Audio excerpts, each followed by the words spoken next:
we're so excited to have you here today on this wonderful spring day. I know it's a little bit snowy, but you made it, and I'm proud of you. We've got an excellent workshop for everybody, and I have the privilege of introducing our first speaker. Kristen Allred is one of the most amazing human beings I've probably met. She's the inaugural director of She's Daring Mighty Things, which is an initiative to engage, educate, and empower women in business. Prior to joining the Huntsman School, she worked at the Mason School of Business at William & Mary doing women's leadership. She co-founded a management consulting firm providing diversity, equity, and inclusion consulting, as well as strategic and change management training. She has 5 incredible kids and has visited over 100 countries. Please welcome Kristen Allred.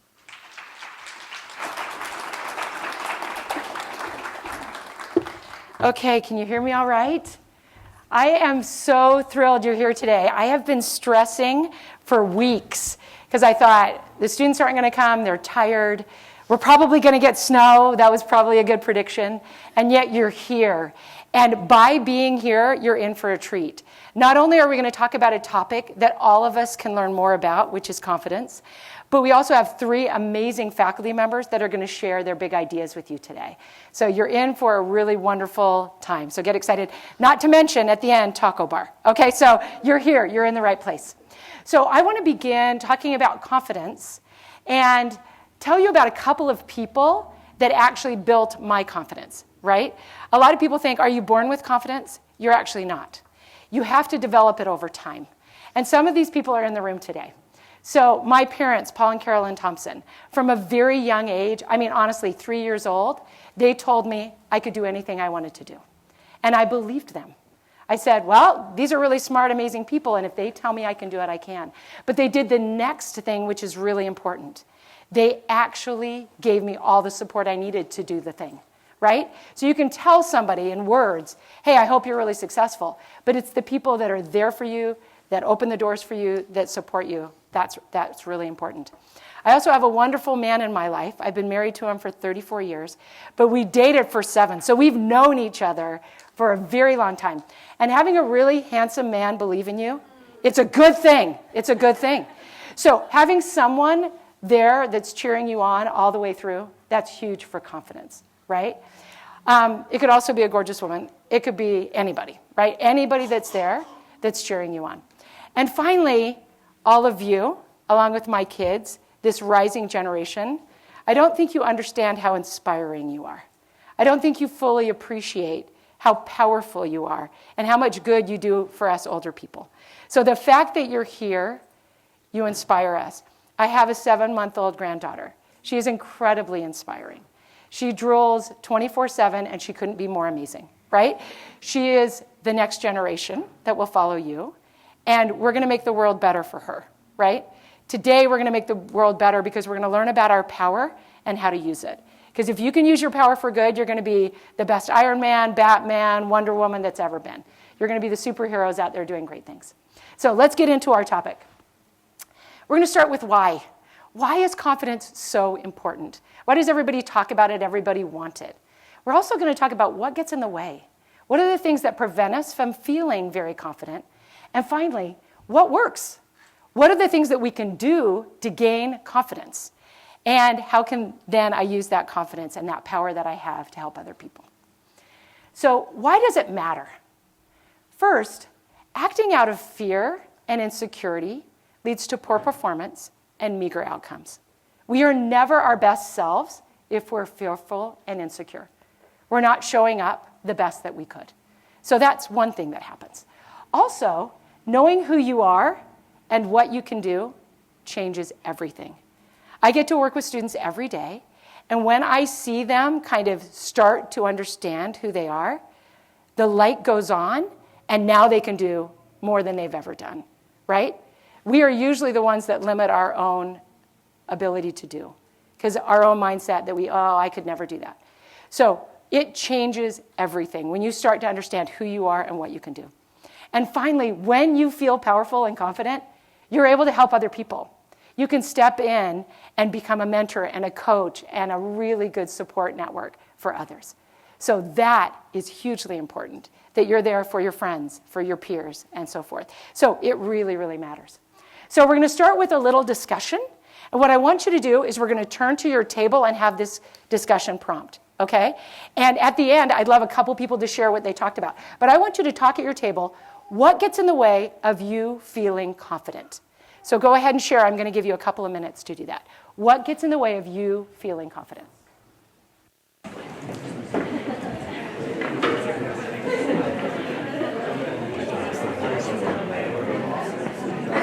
I can start because it feels really pertinent to my life right now. Fear and confidence finding things that can get in the way of me feeling confident in my academic. So I'm an ER doctor. Colleagues who are demeaning, usually men. Even though I know they're kind of crazy, sometimes I can understand it's effort and energy to kind of remind myself. And then sometimes challenges that I didn't encounter before, or challenges that are similar to my interest. Sometimes they can throw me off, and I'm like, wait a minute, I don't know how to do this, and I forget that I probably know 90% of how to do that, which, and that I probably do that when I only know 20% of how to do that. Sometimes it's, those are some of my focus on this, and Yeah.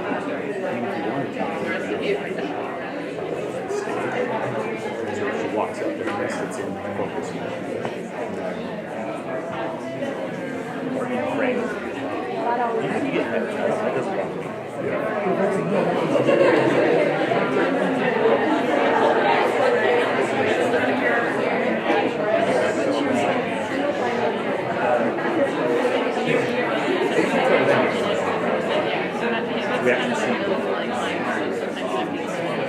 more interesting because it's not just that. Yeah. You're the outsider. Yeah, you kind of, tough. Think about this. There's this other thing that everyone's ignoring.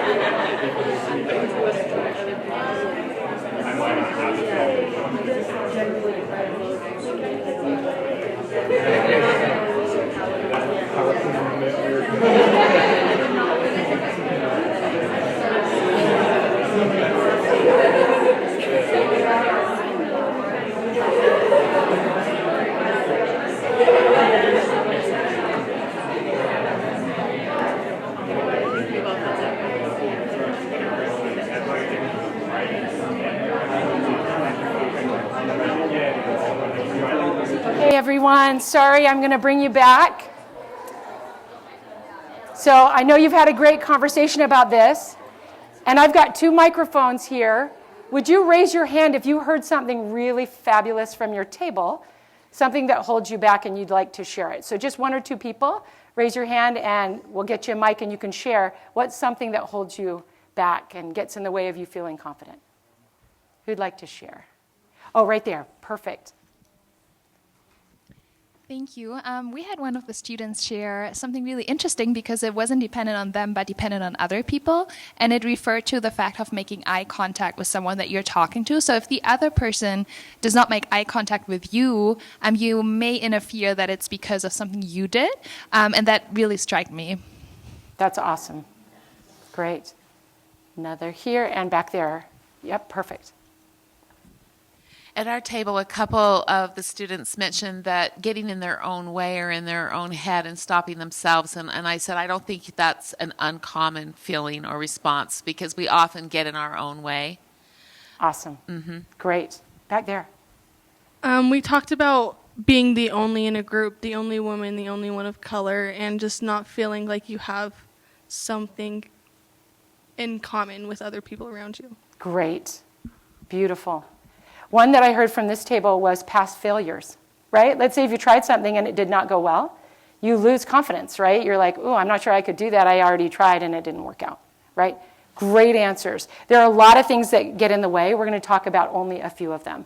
One of them is false ideas, right? We have a misunderstanding about confidence. We think you're born with it. I've heard people share, you're either born with it or you're not. That is not true, right? That is not a birth trait that people have. That's something that you develop over time. So that's not true, and you don't need to believe that.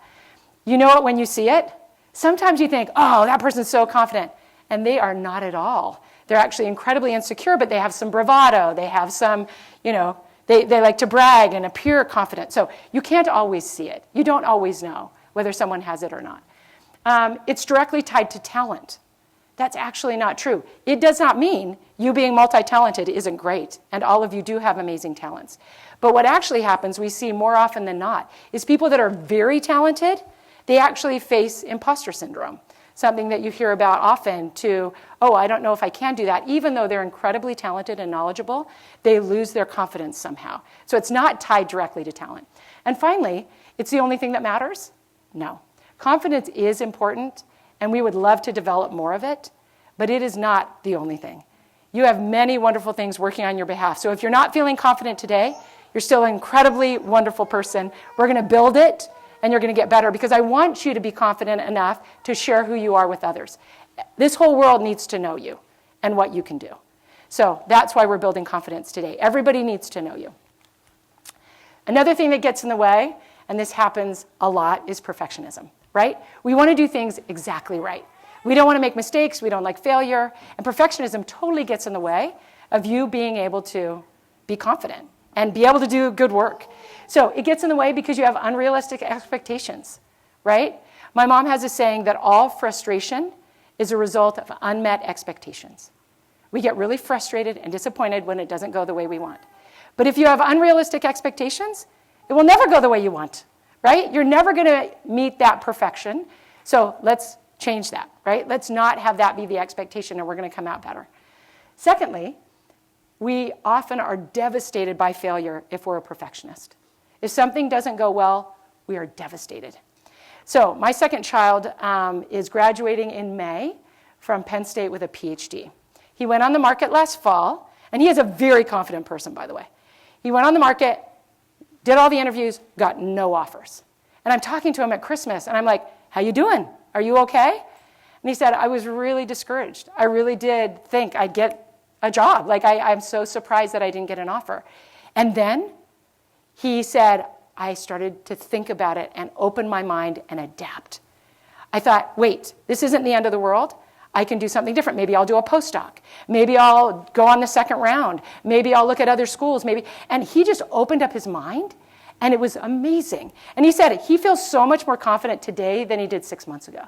With all that rejection, and you actually feel more confident, there's something cool about that. And we can learn from things not going our way. We can learn from that, right? And the last one is we tend to avoid challenge when we're wanting to be perfect. We won't do things that are hard because we're like, I don't want to mess up. I don't want to fail. So Carol Dweck has done a lot of research around this idea. She's done research on the growth and the fixed mindset. The growth mindset is, I'm going to do the hardest thing I can. I'll probably fail, but then I'm going to learn and grow. That's the way we want to be. Don't avoid challenge, lean in. When your professors give you horribly hard homework, go up and say, thank you. Thank you. I really appreciate what you just did, because they're helping you get better. So don't avoid challenge. All right, last thing is we need to understand what confidence is if we're going to develop it. We need to understand what humility is. That is a very misunderstood trait. And we need to understand power. What are these things? So let's talk about confidence. And actually, we'll start with what it is not. Confidence is not arrogance. Those get mixed up sometimes. Somebody who appears very confident, but actually they're just arrogant. And arrogance is, I'm better than you. I know everything, right? And those people aren't delightful, actually. You don't want to be arrogant. You want to be confident, right? So confidence is not arrogance. It's also not certainty, right? We think sometimes, if I'm confident, I know exactly what's going to happen. No, you don't, and nobody can. So certainty is not confidence. And the last one, and this will make everyone very sad, it's not control. Sorry. You controlling the situation, controlling other people, that is not confidence. That's not going to help you. It's an unattainable goal to control everything, but it also actually is not fun. It's not fun to be a control freak. It's not great. So all of those things are not confidence. What confidence is confidence is being clear-headed. Doesn't that sound amazing? You've got kind of a foggy, muddle, anxiety-ridden brain, and you kind of clear it out and go, okay, what do I need to do right now? That is confidence. And it's words like trust and belief and hope. And you're going to say, oh, those are kind of touchy-feely. I don't know if I can get on board. You're going to get on board by the time we're done. You're going to love these words because they actually have incredible power. To believe in yourself and others, to have hope that things will get better. Gen Zs, you need hope. You're worried about climate change. You're worried about social justice. You're worried about all these things. You got to have hope.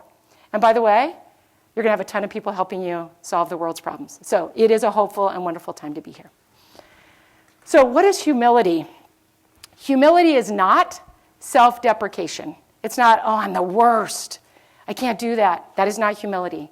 Humility is not you saying, downplaying your contribution. Hey, you helped on a team, and you're like, no, they did everything. That's not humility. Humility is not thinking less of yourself. Humility is being teachable. You're all amazing. But the way you get more amazing is you learn, and you grow, and you change. So it's being teachable. Go into every situation and say, I want to learn and grow. I want to be teachable. And then you also want to give credit where credit is due. We had an amazing panel last night for women in business. And the people that were on the panel were saying, own your success, own your contributions. That is not arrogance. It is humility to own that you contributed and then also give credit to everyone else who did.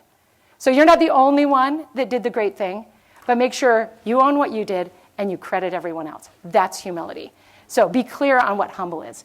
And the last one is power. Power is very simply the ability to act, to influence, to get things done. All of us have power. All of us can act, and especially in this country with the freedoms we have, and at this university with the opportunities we have, all of you are incredibly powerful. You're at the Huntsman School of Business. You have incredible gifts and opportunities. So we're going to get to know your power right now. We're going to talk about 3 power tools. Okay? So these power tools you can use every single day, and they're going to build your confidence, and they're going to help you do the things that you want to do. We're going to talk about 3. The first one is a healthy self. Okay? So Julie Hanks is a psychologist in Utah, and she's done a lot of great podcasts. You can look her up on how to create a healthy self. She sees a lot of unhealthy selves. But healthy self is huge in confidence. The way you think about yourself, the way you understand yourself. Okay? We have a lot of words that are attached to self. Self-esteem, self-worth, self-centered, right? So I want you to take all those second words off and just think about self on its own. So if you want to create a healthy self, there are a variety of things you can do. My brain can only handle 3 at a time. So we're only going to talk about 3, but these are huge. The first one is you need to quiet your ego. So what the ego is, Sigmund Freud talked about the ego many years ago, but the ego is that little voice in your head that says, you can't do that. You listen to all the things that people told you growing up about what you could and could not do, and that's your ego. That's that voice that's telling you who you are and what you can do. You need to quiet that down. Most of the time it's negative. Most of the time it's standing in your way of doing great things. So quiet that down and replace it with accurate and good feedback. Ask people for help and feedback and listen to that. Listen to your parents who love you. Listen to the people who care about you. And let that replace that ego that's telling you you can't do it. That's not great, that you're not okay, right? So quiet that ego. Second, discern what you can and cannot control. We were joking about this morning, and Heather, my coworker, would love to control the weather. She'd love it to be 90 degrees out right now. Recognize what you can and cannot control. If you're trying to do things that you cannot control, you will be frustrated and your confidence will go down. You'll go, I can't do anything. It's because you're trying to do something you cannot control. Recognize the things that you can do and what you cannot do, and then focus on what you can do. You can have a good attitude. You can come to work every day. You can study for your classes. You can do things. You cannot control everything. So let those things go, and you will be much healthier. You'll have less anxiety, less depression. The last one is to set boundaries. So this is something I didn't learn about until 2019. And look at my beautiful silver hair. Should I have learned that earlier? I should have. And you can learn it right now. Setting boundaries make you so much healthier. When you set a good boundary with your boss, and you say, hey, I can't work every weekend, and I can't work every evening, and I can't work 80 hours a week, that is a boundary. This is what is okay. This is what is not okay. When you talk to your roommates and go, hey, when you dirty the dishes, clean them up. That's a boundary. I want my apartment to be clean. You say what is okay and what is not okay. And those boundaries make you more confident and more healthy. So those are all super important. All right, so now we've got another prompt. We're going to turn to a partner at the table. If you've got an odd number, you can go in threes. And I want you to share 2 things about yourself with your partner that you like. Okay? So share 2 things you like about yourself with your partner. Go.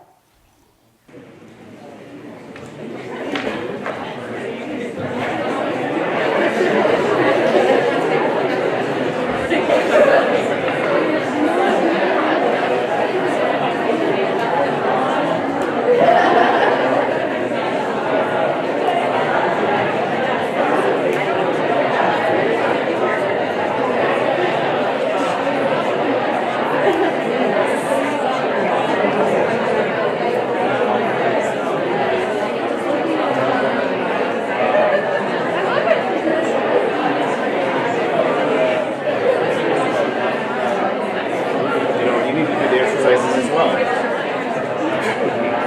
Vision. Yeah, exactly. This is your time to just go.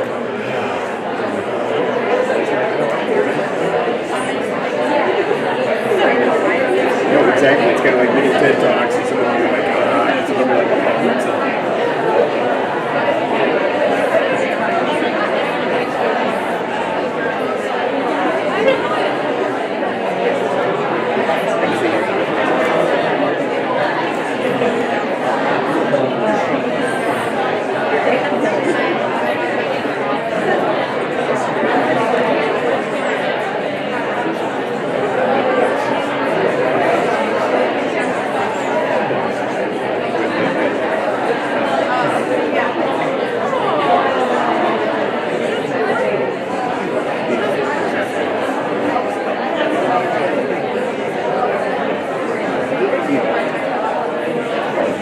You know what's interesting? I just did a lecture on this strategy.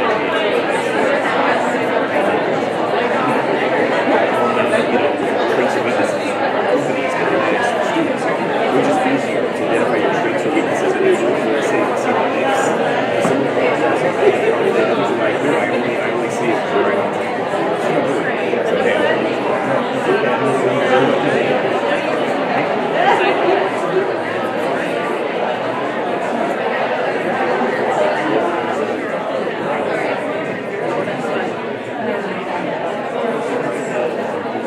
I'm going to call you back together. I know I didn't give you nearly enough time to hear about the awesome people you're at the table with.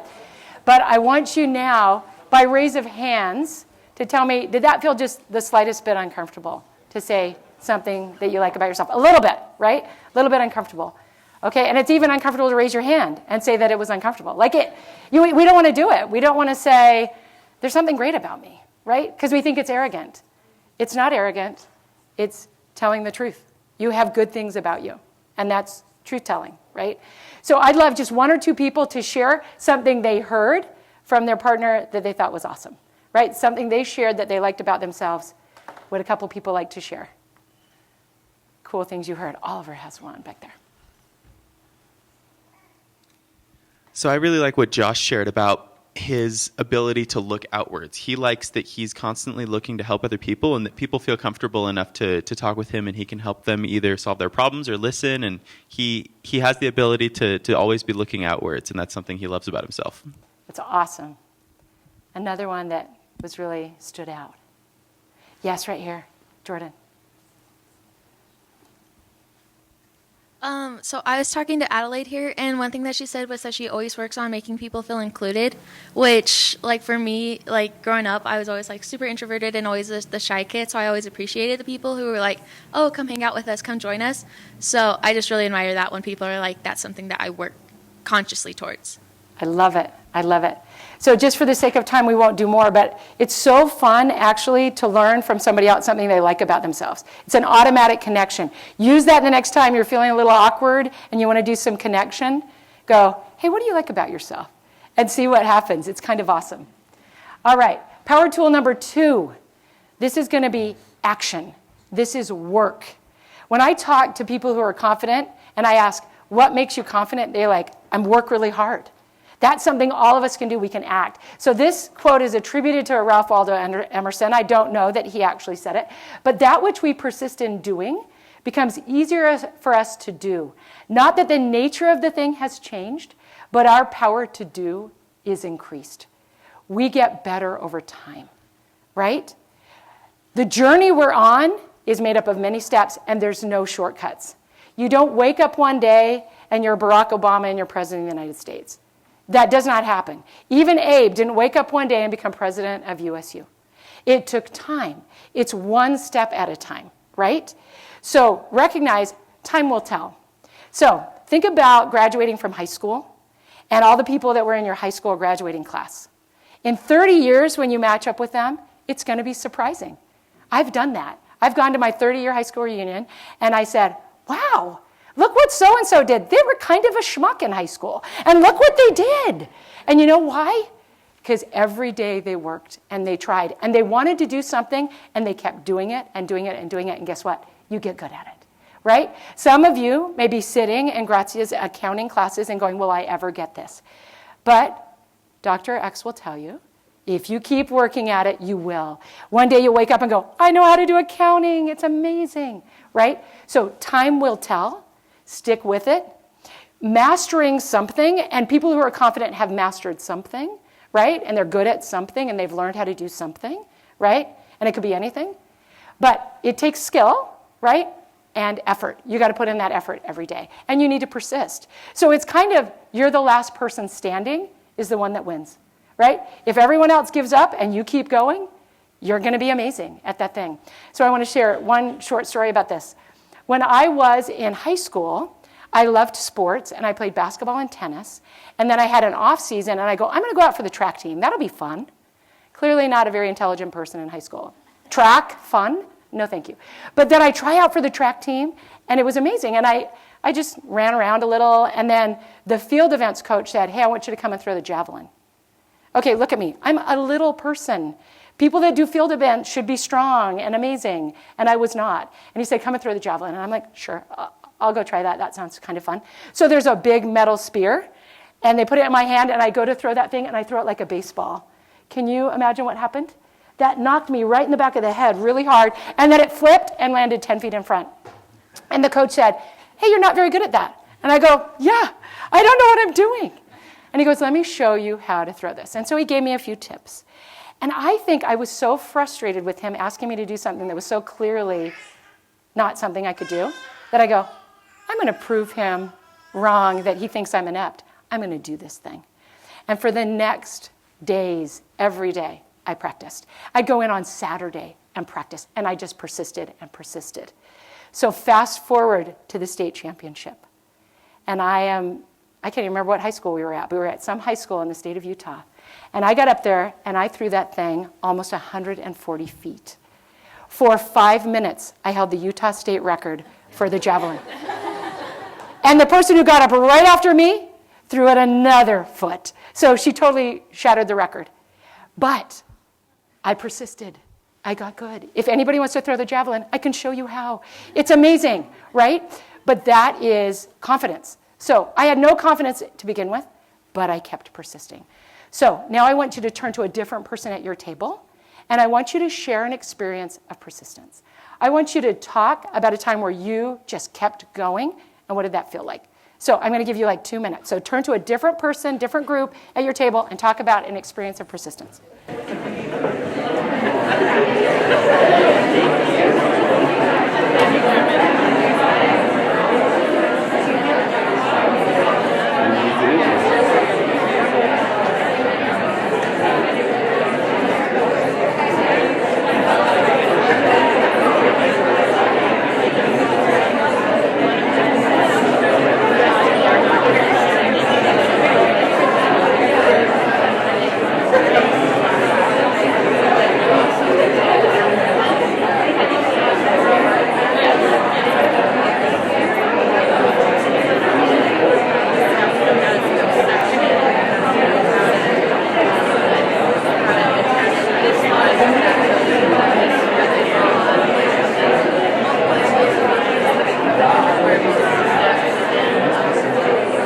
When I was in Trinidad,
So I'm going to pull you back in.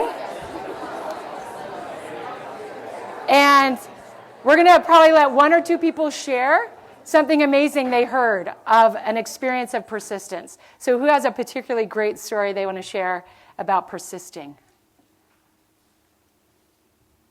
Yeah, right back there. So this story is one that Ellie was sharing with me, which I feel a lot of us can relate. But her freshman year, she was in accounting, and her teacher was amazing, like great guy, but just some of the concepts just wasn't like presented in her teaching style. And so she would go to class, but then still have to like learn the concepts. And so pretty much like every day, all the time, she would go to like tutor labs, pretty much like, I'm sure, did you do like YouTube University or things like that? Yeah, that's how I passed accounting. But just like constantly just pushing, teaching yourself, learning, and like passing the class. I thought that was just a great example of like when things aren't working for you, you make them work yourself. And you just go for it. I love that. Let's do one more. Does anybody else have a good persistent story that they heard? That's a great one. Yeah, this lovely lady over here. My cute mom. I wanted to share this because my partner, Andre, and I really had the same type of experiences. Physically, we were short, not powerful, and yet we wanted to do the different sports that were popular and that we were interested in. So we were able to persist and do as much as we could with the ability, the physical ability that we had, and enjoyed them. We're able to excel to the extent that we could. You know, neither of us were 6'7" or anything like that to be able to excel in the way people who are physically better able to do that. But we were able to enjoy and feel success. I love it. Thank you for sharing. I bet you heard some amazing stories. Another great way, if you're at a mixer, hey, tell me a time where you had to persist. These are great ideas, by the way. Go have fun with them. They're great prompts to get to know people. So, last power tool, and this one is a surprising one. I have learned this since coming to the Huntsman School of Business, and I've only been here about 8 months. But this one helps you understand power in a whole new way. So, if you feel kind of confident and powerful in one part of your life, and then you go help somebody else be powerful in that same space, your power explodes. It just fills, right? So helping other people is the way to become truly powerful. So it's empowering others. And there's 3 ways I'm going to talk about doing this. So later on, you're going to hear from my friend Shalon Keller. But she was explaining to me how she mentored people in the Huntsman Scholar Program, because I was becoming a mentor and I didn't know how to do it. And she said, you tell those students, you're not their mom, you're not their teacher, you're not their boss, but if there's something that's in their way, you're going to kick down the door for them, right? And that feels amazing. Somebody would come in and kick down the door for you. So first of all, Shalon's really buff, but also we want that idea, right? That idea that someone's going to knock down the obstacle that's in your way. I see faculty and staff do it every day here. A student is struggling and they move the obstacle out of the way. We can do that for each other. Peers, you can do that for each other. If somebody's got something that stands in their way, and it might be their own head, get that out of the way so they can do the good thing, right? So you can kick down the door for somebody. You can also develop other people. So the best leaders are not the ones that stand up and go, look at me, I'm amazing. They're the people that develop everyone around them. A great leader says, I'm working with 9 other people, and I'm going to make them amazing. And then all of a sudden, we all win, right? And they've been developed. So you're in charge no matter what you're doing. If you're leading a club, if you're leading a study group, whatever you're doing, you make sure everyone is doing their best and you develop everyone on that team. So when I came to the Huntsman School, Dave Patel and Doug Anderson gave me challenging work. They developed me. They go, here's somebody who's lived on the East Coast. She can't know anything about Utah. I'm going to help her learn about this beautiful state and these beautiful students. So they gave me challenging work. Again, when your professors give you challenging work, they're developing you. They're helping you. And that's how you empower others. Don't lower the bar. That's not helping anybody. Bring people to a place that they can do really amazing, challenging work, and that's developing. The last thing you can do is you can be a multiplier. So it's great that you're great. But what if you were great and then you made somebody else great and they made another person great? That's multiplying. And that's what empowerment does. You multiply everybody's ability.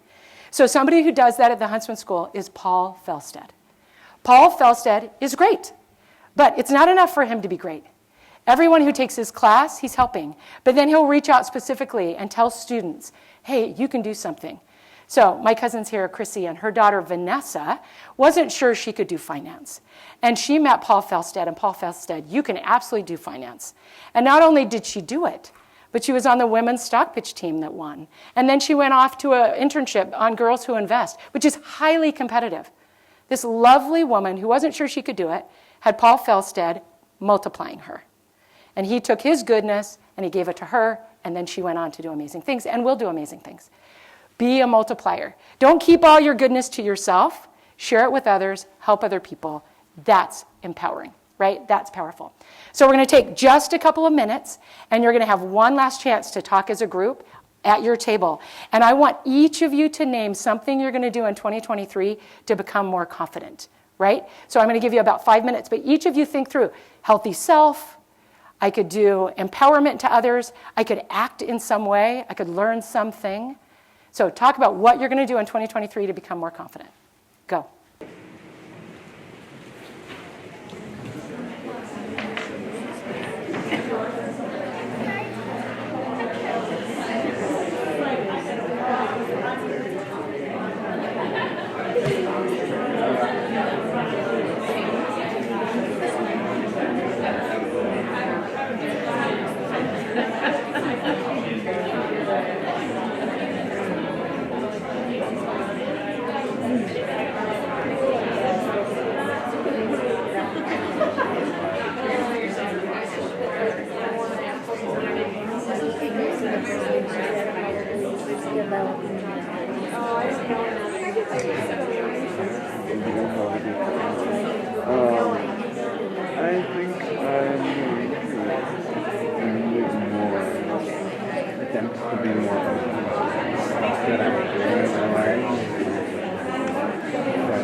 I'm having a luau. He said I'm having a luau.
up together. I probably didn't give you enough time to get everyone's.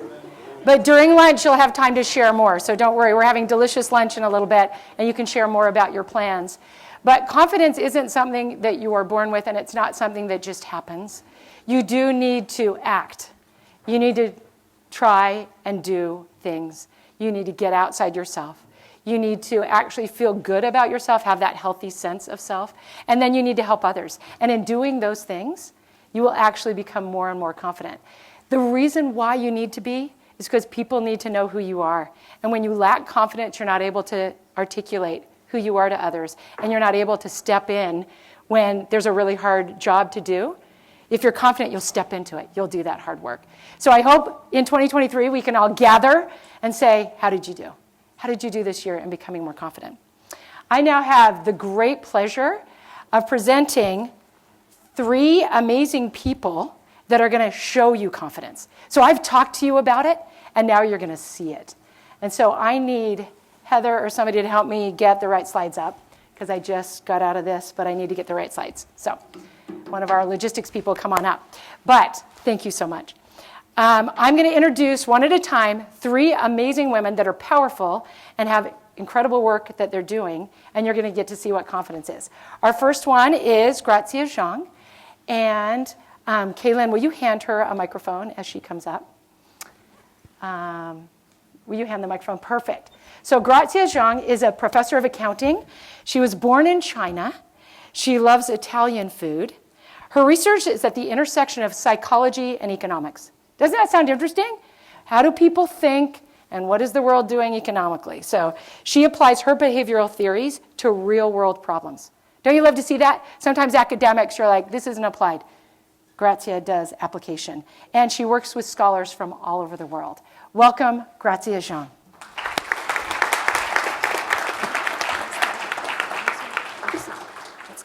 We'll just use this, the clicker. Okay.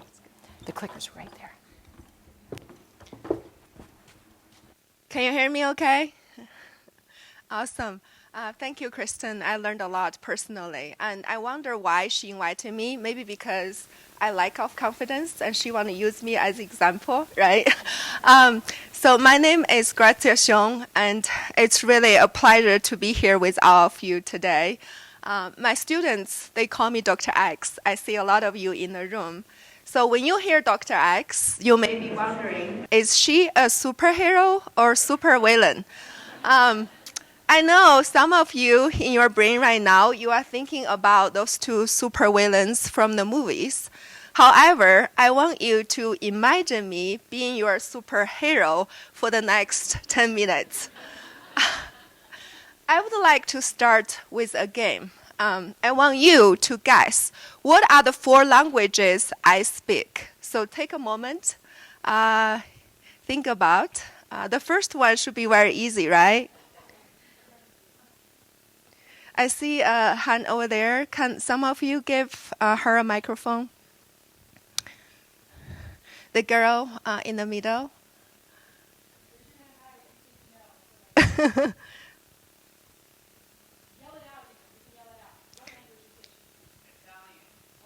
Italian is right, but I have 2 more in front of that.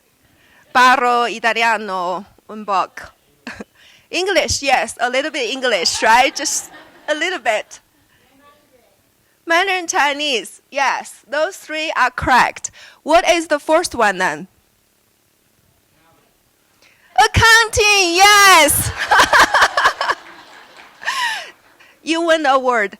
Accounting is the language of business because it serves to communicate financial information about organization, right? Warren Buffett says accounting is a language all of its own because getting comfortable in a foreign language takes a little bit experience, a little study early on, but it pays off big later on. And I totally agree, except learning accounting is so much easier than learning a foreign language.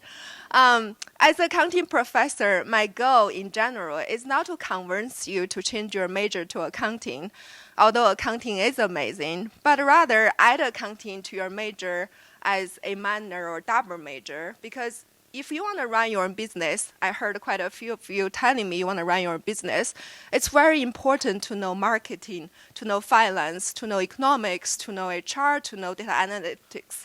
But you also need to learn accounting because you need to communicate the information of your company.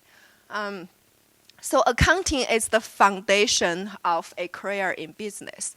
Just like those foreign languages allow me to communicate with more people around the globe, accounting gave me the confidence to communicate with the business community in the world. Now, I would like to share 4 incredible women who mentored me along the way and gave me the confidence to be here today to share my story with you. Women in accounting are influential. This is Professor Doreen Hudson. She was my professor and mentor when I was an undergraduate student. She not only had a big influence on me, but she was also rated as one of the most influential women in Kansas City.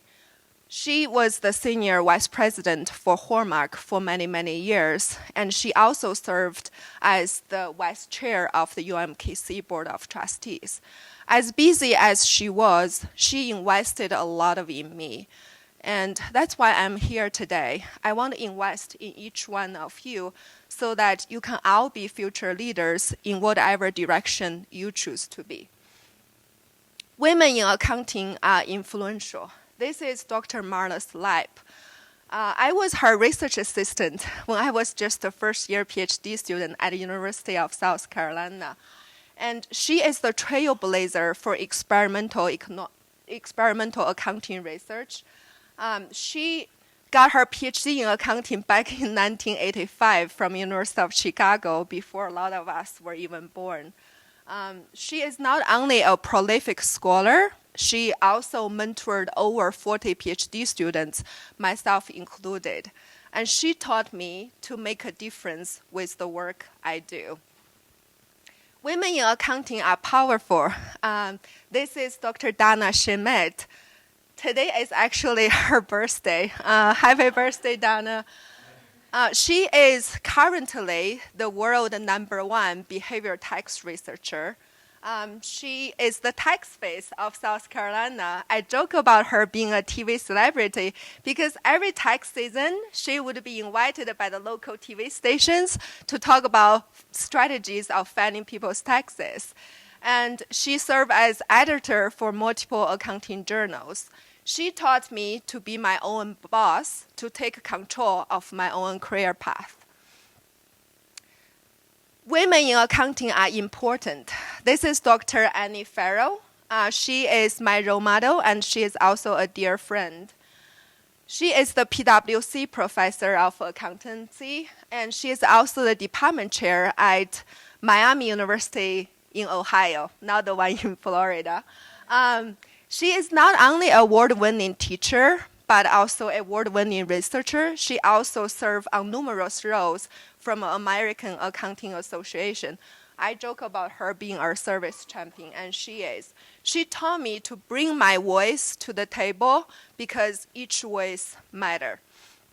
Those 4 incredible women helped shape me who I am today, and they are the ones why I have the courage to stand in front of you today and to be your Dr. X.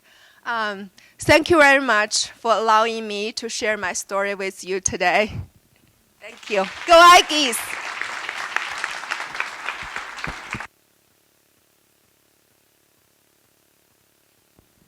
Okay, we are now going to hear from Dr. Antje Graal. She is a professor of marketing, born in Germany. Her research focuses on sustainability. She is the campus director of Aspire, which is a $50 million international collaborative program to spur the adoption of electric vehicles. She has a 1-year-old daughter who is adorable. Antje.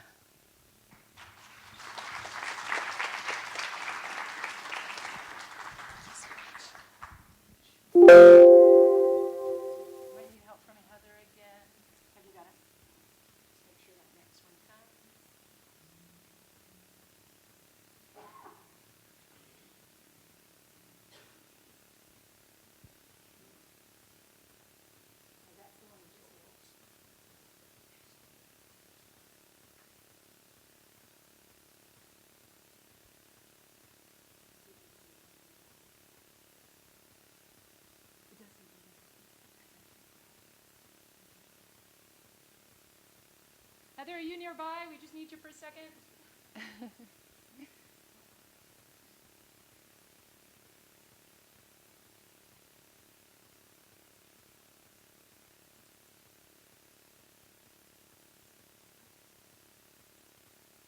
Perfect. There you go. Awesome. Thank you, everyone, for your patience. My name is Dr. Antje Grau. I was born and raised in Germany, and today I was asked to talk about a big idea. And I was thinking, and I realized each and every one of us has big ideas, but sometimes it takes a really long way to get there. And as you have just heard in our previous presentation, going through a PhD program, it's an especially long way. And so we're super excited to talk about this today. And I thought I would like to talk about 3 different perspectives on confidence that can get you towards working on a big idea.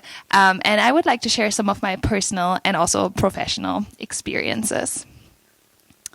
So this is a building. You probably all know the brand and the logo that's displayed on the building. So this is BMW in Germany, Berlin. And so basically what I would like to talk about is once I finished my undergraduate studies, I spent some time working with BMW. And I was working in their marketing and PR department in Berlin. So I was in charge of organizing press conferences, product launches, thinking about strategic marketing campaigns, developing those, as well as also integrating digital and social marketing. And I obviously found myself in a lot of meetings. And as you can imagine, even though it was marketing and PR, so we had more women than potentially in other meetings. But even though we were in marketing, we were still in the automotive industry. And so there were many meetings where I found myself to be the only woman, or potentially there was another woman who happened to be the secretary and taking notes. And so sometimes that was really terrifying, especially being just out of your undergraduate's degree, being a young professional female.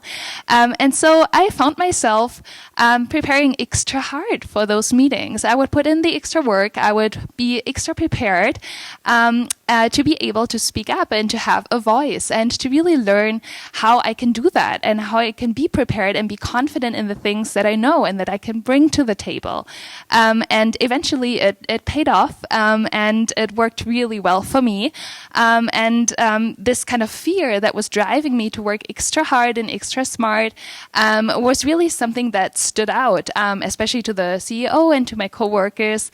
And so sometimes I think it's really good if you have a little bit of fear, but eventually it's so important that you trust yourself and that you trust your own ability and your knowledge and what you can actually bring to the table. And so my perspective on that, obviously from a German poet to start with, is as soon as you trust yourself, you will know how to live. So really trust yourself in the ability and the knowledge that you have. Fast forward, this is not an architecture talk, but I want to show you this building. This is Leeds University Business School in England. So basically, as you know, in Europe, and especially in Germany, education is a little more affordable. So when someone has an undergraduate's degree but not a master's, the question is, why didn't you finish your degree? So I always wanted to do my master's. And working in marketing and PR and corporate communications, I quickly realized that it's so important to learn how to speak English effectively and to communicate effectively on an international level to really have that global mindset to operate in. And this is something that I really wanted to do. Was my English great? No, it's probably also not great right now, but it was even worse then. So I kind of thought to myself, I really need to do something about it. I wanted to improve my English. I also am so eager to learn. And even though I did work in marketing and PR, I wanted to learn more about it. And I wanted to be more strategic about my knowledge in it. And so I decided I needed to complete a master's degree in English in England. And I researched and I identified Leeds University Business School as back then the #1 ranked program in PR and corporate communications, which is what I wanted to do. And so I decided to do that. I completely left my comfort zone, moved to a different country, was not on a salary anymore, and started all over as a student, where also I didn't know the language very well. didn't have friends, and didn't have family. And so trust me, that was a very, very huge change. My life changed like day and night. But I quickly realized that that was a change that I needed to embrace, and that was really important for me and for my personal and professional development. And so the next second perspective that I want to share is the only constant in life is change. And that's something I like to even remind myself on today, where a lot of things are changing. We live in an ever-changing environment, but this can be good. This can be embraced. And fast forward, obviously, I was very terrified of completing my first assignments in English or giving my first presentations. I was wondering how I would ever be able to compete with someone that grew up in England. Again, it made me work extra smart, extra hard, and I managed to go into a PhD program afterwards. And so sometimes it's good. Sometimes it's good if something is uncertain, and sometimes it's good if change happens. Fast forward to Utah, as you can see here, really pretty Salt Lake City with the beautiful mountains in the background. As I was introduced, I'm currently working on a grant from the National Science Foundation that allows us to operate a research center called Aspire. And in this research center, which is headquartered at USU, but also involves a lot of other universities and professors and researchers across the globe, we have a clear vision. And our vision is a sustainable and equitable future for transportation. And the way we think we want to achieve this, our big idea, is through electrifying transportation. So that includes electric vehicles, as we all have heard about them, but it ranges from electric vehicles to also medium and heavy-duty trucks, to electrifying roadways, which would allow us to charge while driving and in motion. Very, very big idea. And so to come closer to putting such a big idea into practice, we really need the expertise of a lot of different people that are experts in their fields. And what I like to really emphasize in this example is that some big ideas, they are so big and they are so interdisciplinary that you cannot solve them on your own. And that goes back onto this idea of collaboration. And so a big idea, as the one that we're trying to achieve with Aspire, it needs collaboration, and it needs experts from transportation, from engineering, from marketing, consumer behavior, public policy, to work together and to come together and to share ideas, to share research, and to all contribute to this big idea to hopefully make it happen. And I would like to show you a quick video, if it works. So here you can see our EVR test track here at Utah State University, and you can see not a Tesla, but a Siemens track that's working electrically. This is Salt Lake City, where we have this vision that the trains can also be electrified. And you will see a train come in. You see the big tracks driving, and you see power being generated and shared across different modes of transportation, hopefully allowing for a cleaner way of transportation and a more sustainable future as well.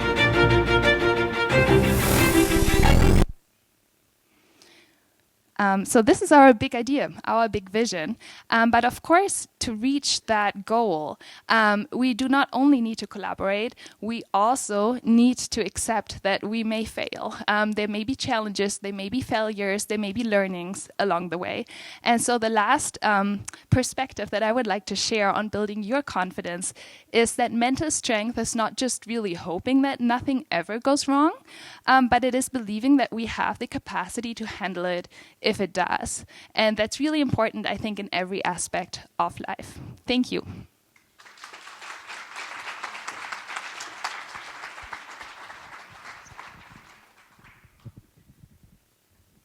Okay, we're ready for our last speaker today, and this is Dr. Shalon Keller. She is a professor of leadership and entrepreneurship. She served as a civilian leader in the U.S. Air Force, ensuring that U.S. Air Force jets were mission capable. She has earned 2 Shingo Prizes. In the past 5 years, she has helped students launch over 200 new businesses, and today, 85% are still in operation. Welcome, Shalon Keller. I brought my secret weapon, my daughter, with me today. Sierra, stand up. Let me look. She's an Aggie as well. All the way. Welcome, Sierra. Also, good morning, everybody. Let's get started, shall we? Now, work with me. Work with me, okay? The topic of my presentation, my big idea is entrepreneurial thinking. Entrepreneurial thinking. And my challenge to you today is to get ready to be ready. So work with me. Think. Picture an entrepreneur. What comes to mind? Are we there? We're looking? We're picturing an entrepreneur. Logan? Picturing the entrepreneur. I like it. Good. What comes to mind? I see a confident, savvy, smart business person who relentlessly strives to grow his or her business. I see a savvy, problem-solving, tenacious businesswoman who is developing valuable products and services to the delight of her customers. This woman is courageous. This woman is skilled. This woman is tenacious. And she has what it takes to be successful. Impressive, isn't it? I want some of that. You want some of that? I want some of that. So what about those of us who choose to work in established organizations? What attributes, what skills do we need to be successful? Well, the answer is we need the exact same skills of our entrepreneurial brothers and sisters. We need tenacity. We need courage. We need innovation, problem solving, and value creation skills. The ability to quickly assess a situation, to develop creative solutions to problems, and to achieve quick results, as well as long-lasting results, are paramount to a startup or an existing established organization. The three tenets of entrepreneurship: innovation, problem solving, value creation. The reality is, if you cannot do these things, an employer does not need you. So, how do we get started? I like to tell my students, I like to tell the employees who work for me, being a high-performing individual is like going to war. You must prepare. Now is the time to get prepared. You must get ready to be ready, because windows of opportunity open and close. And when they close, they don't often open again. Your education, your internships, your seeking of good mentors, your volunteering opportunities, all of those things are helping you get ready to be ready. I'm just going to tell you, adopt an entrepreneurial mindset in that process. Those are the skills that will take you to the next level in your own startup or an existing organization. Skeptical?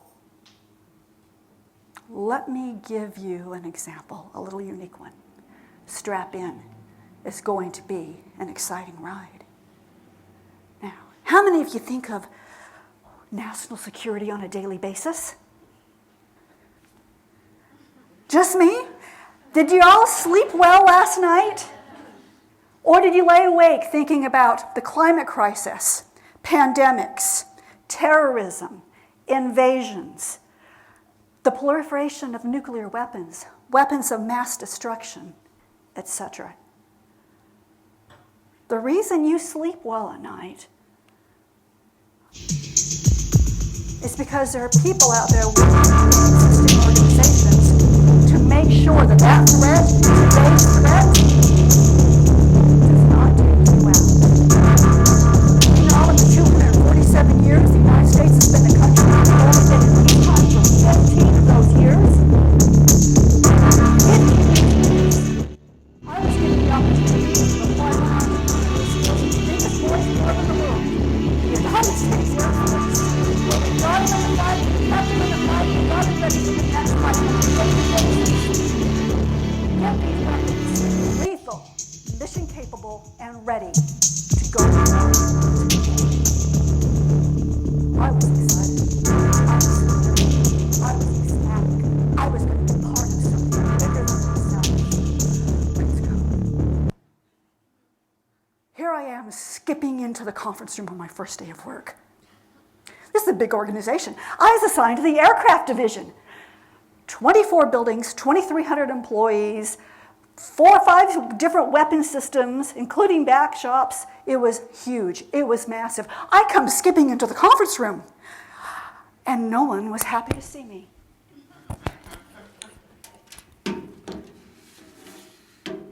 Technical difficulty. I looked around the room, and I was the only woman there. The only woman there. I came to realize afterward that the workforce in general in the aircraft division was 90% male. The workforce in the leadership ranks was 99% male. I was the only female in the room. I got a seat at the table and nobody was happy about it. The commander walked in, we all stood at attention, we sat down, and he gave us a directive. We are keeping aircraft too long, it's costing too much money, taking too long, the warfighter needs it back. And he pointed at me, said, "Gentlemen, this is Dr. Keller. She is here to help you improve." How excited do you think they were? Zero. I found out that not only did we have quality, cost of delivery, schedule problems, we had huge cultural problems. I was outnumbered. The odds were against me, but the responsibility was mine. Oh, by the way, our customer, ACC, Air Combat Command, wanted results within 90 days. Get on it. Okay, well, I quickly looked around and discovered, oh my gosh, it's just not the business things. I have a whole workforce, a whole culture that I had to work through, and it was hostile. Nobody wanted to play with me. Nobody cared what I had to offer. And in fact, some of them spent most of their time plotting my demise. What to do? The only answer? Be innovative. Problem solving and create value. I had to find ways to collaborate. I had to identify the main culture, the subcultures, the countercultures, the ones that wanted me dead. I had to make friends with them. Guess what? They were experts at what they did. I was not. I was the expert in processes. They were the expert in nestcraft. I had to get them to want to work with me. I had to persuade them that they liked what we were going to do. They just didn't know it yet. I had to speak to them in language that they understood and respected because I respected them. And I learned that if you have something important to say, you have to say it 6 times in at least 3 different ways before they pay attention to you. And then you had to hurry. You had to have speed. You had to get results. And not just the big quality, cost, delivery, safety results, but results that made their lives every day easier. Because if you didn't, why would they do it? You needed them to have skin in the game. And you know what? We did it. We achieved results. We got the results that they wanted. They were long-lasting. They are quantifiable. We got iron on the ramp. We got jets in the air. And they went off to fly those wars that we continually fight to keep you safe at night so you can sleep. Innovation, problem solving, value creation. Not only did we achieve bottom line results, the culture started to change. Instead of plotting my death on a daily basis, people wanted to start to get engaged. Instead of, it can't be done, we've always done it this way, it was, what if? What if we tried this? What if we tried this? They started to take ownership of their own value stream.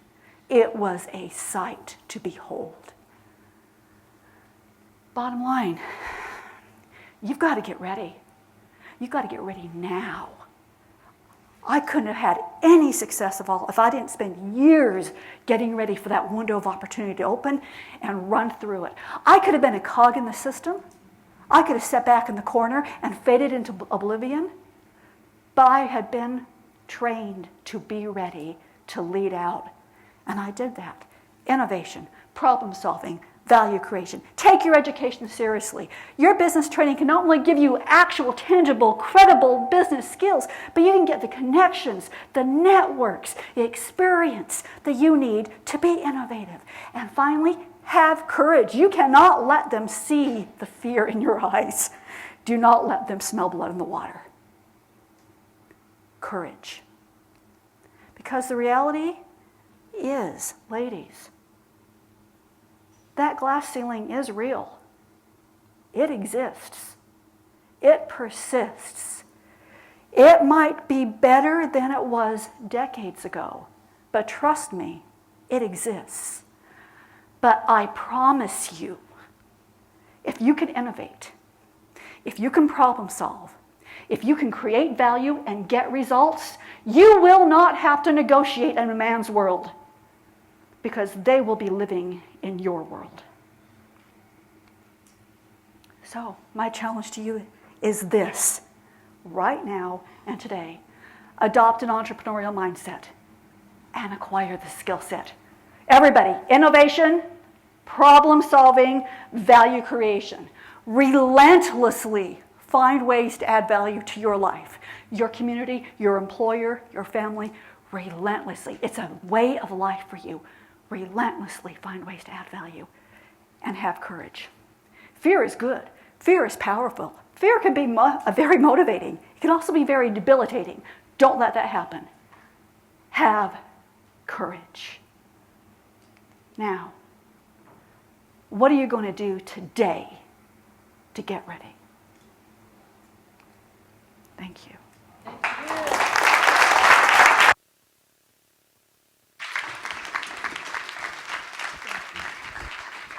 Okay, if you don't feel inspired, you must be very tired. You hopefully have been able to learn a little bit about confidence, but also see three powerful people express things they care deeply about, and you could feel the confidence, right? And I just want to say thank you very, very much. Time is such a gift, and you have all given us your time today, and I am very grateful. Enjoy a beautiful lunch. The way to do it is to go out the back door, pick up delicious food, and then come in the front door and eat. Continue to socialize, and thank you so much.